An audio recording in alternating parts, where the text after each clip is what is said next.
ma'ana wanda zai taimaka mana, wanda zai kare mu, wanda zai tsare mu. Allahu waliyyul ladzina amanu yukhrijuhum minadh dhulumati ila an-nur wal ladzina kafaru awliya'uhum at-taghut yukhrijunahum minan nuri ila adh-dhulumat ulaika ashabun nar hum fiha khalidun. Ubangiji shine waliyin mummunai, abin nufi mataimakin su, majibincin lamarin su, mai ba su kariya, mai ba su tsaro. ذلك بأن الله مولى الذين آمنوا وأن الكافرين لا مولى لهم. هو مولانا شيني مجبن لمرمو وعلى الله فليتوكل المؤمنون. ga Allah ne ya wajaba mummunai su dogara, kada ka dogara ga kowa sai Allah subhanahu wa ta'ala. Na sha faɗa mana a cikin wannan karatu cewa rukunin tawakkali guda biyu ne.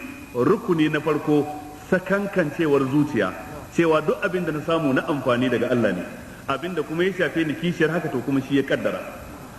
Rukuni na biyu riko da sababi, wato in yi riko da sababi, wato hanyar da aka tsara don samun kaza to in bi wannan hanyar.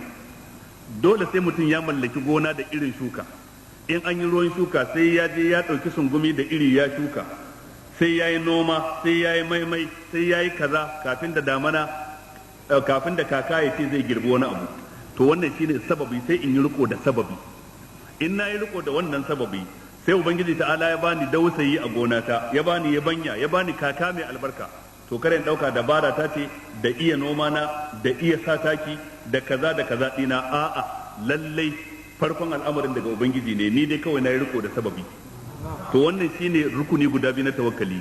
Mutum ya riko da sababi, sannan kuma ya dogara ga ubangijin sababi shine Allah ta'ala. Wa 'ala Allahi falyatawakkalul mu'minun.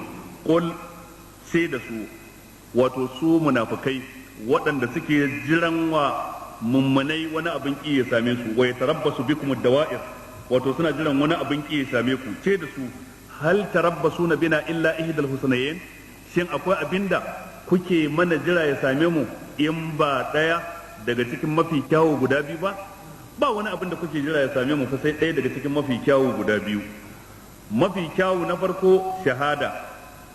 Ko a mizanin ku kuna ganin mun mutu, mun yi hasarar ranmu, amma mu a mizanin mu da sikelin mu muna ganin mu rayayyu ne, tunda Allah ce wala tahsabanna allazina qutilu fi sabilillahi amwata bal ahya'un inda rabbihim yurzaqun farihina bima atahum Allahu min fadli wa yastabshiruna bil ladzina lam yalhaqu bihim